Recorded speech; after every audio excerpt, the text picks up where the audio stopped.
समिति मेंबर के हाथ में तो कुछ भी नहीं है। सब कुछ है जी, दुआ सका जी, वहाँ कह सका। हाँ जी, अभी भी आस है आपको? आस ज्यादा तो बोल रहे जी आपके सामने। क्या मानते हो कि मांगे पूरी नहीं कर रही सरकार? देखिए, सरकार की मंशा ये है कि छोटी पंचायतें हो, इनको खत्म कर दो।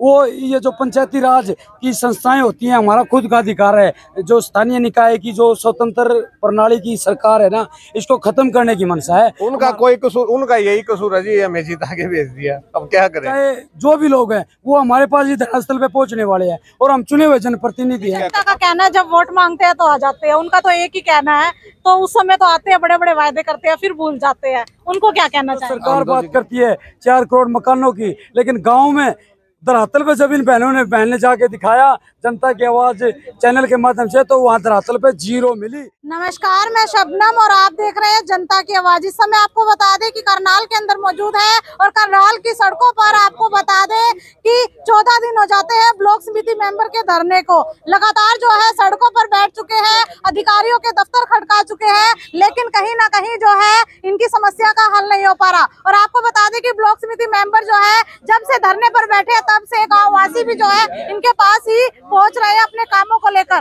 बातचीत करते हैं। जी सर, 14 दिन आपको हो जाते हैं, अपने काम को लेकर गांव वाले आपके पास यहीं पर पहुंच रहे हैं, तो सरकार से क्या कहना चाहेंगे? देखिए बहन जी, सबसे पहले तो जनता की आवाज का मैं बहुत बहुत धन्यवाद ये करना चाहता हूँ।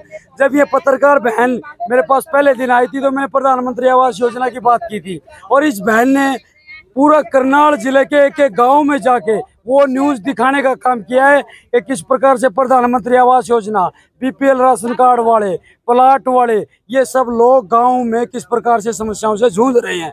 तो सरकार बात करती है 4 करोड़ मकानों की, लेकिन गांव में धरातल पे जब इन बहन ने जाके दिखाया जनता की आवाज चैनल के माध्यम से, तो वहाँ धरातल पे 0 मिली। तो प्रशासन जो सरकार पोस्टर बैनर में दिखाती है कि हम ये कर दिया वो कर दिया, तो धरातल पे ये सरकार 0 है। उन्हीं लोगों की आवाज को, उन्हीं लोगों की मांगों को लेकर हम चुने हुए जनप्रति ब्लॉक समिति के चेयरमैन, वाइस चेयरमैन और सदस्य साथी उन्हीं लोगों के लिए काम कर रहे हैं और उनकी आवाज उठाने के लिए यहाँ 14वां दिन हमारा धरना प्रदर्शन को है। आज हम घरोंडा ब्लॉक की अध्यक्षता में हम हर रोज किसी 2 ब्लॉक या 1 ब्लॉक की अध्यक्षता में ड्यूटी मजिस्ट्रेट को ज्ञापन हरियाणा सरकार को भेजने का काम कर रहे हैं। आश्वासन क्या कुछ मिलता है? देखिए, आश्वासन तो यही सरकार है कि अभी तक तो कोई सरकार का ठोस आश्वासन हमें नहीं मिला है कि कोई नुमाइंदा आके कहे कि हम आपको, क्योंकि सरकार कहीं ना कहीं हमारी परीक्षा लेने का काम कर रही है। सरकार ये सोच रही है कि हम जिसकी लाठी उसका भैंस, जो मजबूती से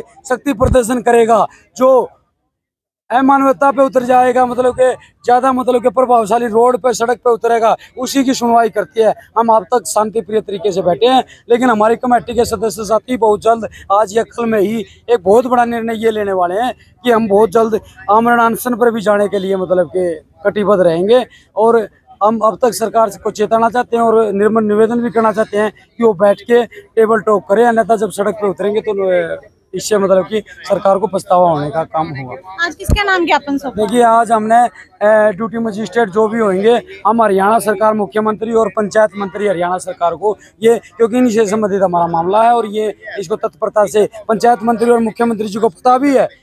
कुछ 2-3 OSD को ने हमारे को आश्वासन भी दिया कि बहुत जल्द चर्चा होगी, लेकिन मैं ये कह रहा कि हमें गुमराह ना किया जाए और इस पर सुनवाई करना पड़ेगा, क्योंकि ये आंदोलन अब जन जन का आंदोलन बनने वाला है। आप पीछे देख रहे हैं कि किस प्रकार से गांव के लोग, चाहे प्रधानमंत्री आवास योजना वाले हैं, चाहे जो भी लोग हैं, वो हमारे पास ही धरनास्थल पे पहुंचने वाले हैं और हम चुने हुए जनप्रतिनिधि हैं। आपके चैनल के माध्यम से पूरे करनाल जिला के साथियों को कहना चाहता हूँ, बहुत जल्द अगर सरकार बात नहीं मानती है ना, तो हम अपनी टेबल लगा लेंगे, कुर्सी लगा लेंगे और लोगों की समस्याओं को यही जनप्रतिनिधियों के माध्यम से जो समाधान शिविर जो सरकार लगाती है या मुख्यमंत्री लगाता है, हम अपने लोगों की सुनवाई यही करने लग जाएंगे और ये आंदोलन जन जन का आंदोलन होगा और फिर सरकार को बड़ा पछतावा होगा। कारण क्या मानते हो कि मांगे पूरी नहीं कर रही सरकार? देखिए, सरकार की मंशा ये है कि छोटी पंचायतें हो, इनको खत्म कर दो।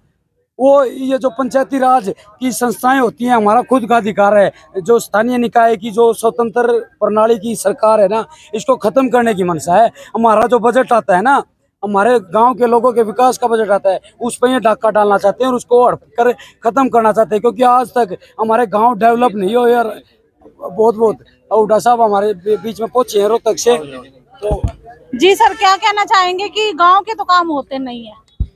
हम यही कहना चाह रहे हैं कि जो हम ब्लॉक समिति मेंबर हैं, अभी हम शांति प्रिय धरना रख रखा हुआ है। हम ये नहीं चाहते हम सड़कों पर उतरें, किसी आम पब्लिक को परेशानी हो, ट्रैफिक को किसी भी चीज़ को परेशानी हो, हम परेशानी का कारण नहीं बनना चाहते। हम ये चाहते हैं सरकार आए, हमारे साथ डिस्कस करके, हमारी जो टेबल है उसका ध्यान करके हमारे से डिस्कस करे, बातचीत करे और हमारा हल निकाले। बस यही है भाई, हम जनता को परेशान नहीं करना चाहते। जी सर, क्या लगता है कब तक हल हो जाएगा? अब 13-14 दिन तो हो गए मैम, कुछ नहीं लग रहा। सरकार की तरफ मनसा ही नहीं दिख रही सरकार की कि हमारी मांगे मानी जाए। और ये मांगे हमारी नहीं है जी, ये गांव की देहात की जिन हमें चुन के भेजा उनकी मांगों के लिए लड़ रहे हैं हम। अपने लिए तो हम कुछ मांग ही नहीं रहे। जिन लोगों ने चुना है बस हम उनके लिए आवाज उठा रहे हैं कि उनके अधिकार उन्हें दिए जाएं।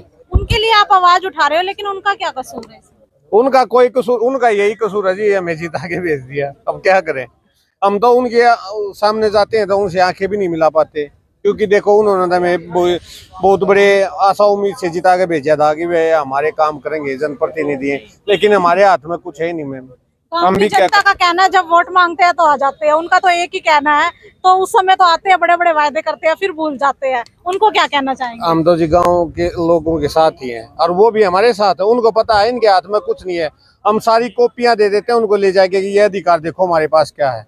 बायोगैस का दे रखा है मैम, वो हमारे पूरे ब्लॉकों में ही नहीं होता, उसका क्या कर सके हैं, देख रेख के काम है वो। अगर हम 1 रुपये का भी ईंट लगाना चाहेंगे तो हमें सरपंच से परमिशन लेनी पड़ेगी, उसके बगैर हम 1 पैसा भी नहीं लगा सकते। ठीक है जी, हमें हर एक ब्लॉक में रेडिया मिली थी, कूड़ा उठाने वाली, ई रिक्शा बोलते हैं उसको, वो भी हमने सरपंच को देनी पड़ी है। उस पे भी ब्लॉक समिति मेंबर का कोई अधिकार नहीं। जब अधिकारी नहीं तो हमें दी गई, क्योंकि वो गाँव के लोग तो अभी भी आप तक पहुँच रहे हैं जी, रोज 100-150 आदमी आ रहे हैं। फैमिली आईडी में दिक्कत है और कोई प्रॉब्लम है, लेकिन हम हल तो नहीं कर पा रहे, लेकिन कोशिश करते हैं, उनके साथ जाते हैं, लेकिन अधिकारी ब्लॉक समिति मेंबर को बिल्कुल भी सीरियस नहीं लेते, वो सुनने को तैयार ही नहीं है।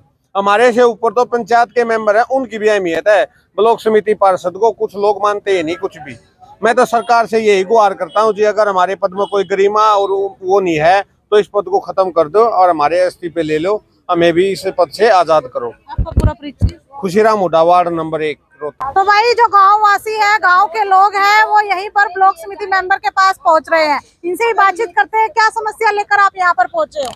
हमारे प्लाट कटे थे जी 2011 में जी, वहाँ प्लाट हमारे में गौशाला निकल गई जी। उन्होंने बोलिया भी अगली जगह था प्लाट कट जाएंगे थारे, कोई प्लाट नहीं दिया जी। हम चंडीगढ़ सारों को फिर लिए जी, हम आए जी डीसी के पास, फिर हमने डीसी नहीं मिल रहा जी। कहाँ से आए हो? गाँव चौचड़ा जी, असंत के पास। कितने मकान, कितने प्लाट? 107 है जी। अच्छा, किसी को भी नहीं मिला? किसी को नहीं जी, मिल तो सबका कब्जा हो गया था जी।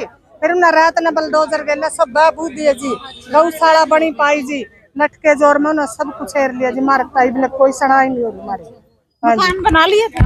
ना जी, मकान नहीं, नीम नाम सब भर दी थी जी। अच्छा, मकान नहीं बने थे। भरने में भी पैसा लगा होगा? हाँ जी, लग गया, पैसा बहुत लग गया जी। आपका भी प्लाट? आप किस लिए आए हो? मकान के लिए आए? हाँ जी, प्लाट के लिए नहीं भरवा चुके थे? हाँ जी, सारे काम नुकसान हुआ है आपको? नुकसान हुआ है। हाँ, नीम भरी थी सारी, बैठी जी रात ना। अच्छा, सारी बैठी रात ना बलडोजर के लगे दिए थी। अच्छा, हाँ, उसके बारे में ब्लॉक समिति मेंबर के हाथ में तो कुछ भी नहीं है? सब कुछ है जी, दुआ सका जी, वहाँ कह सका। हाँ जी, अभी भी आस है आपको? आस ज्यादा तो बोल रहे जी आपके सामने, अपनी उम्मीद लेकर आए जी, भाई जब कोई न कोई समाधान काटा इस बात का जी, सारों को फिर लिए जी आप करवा सको जिस काम।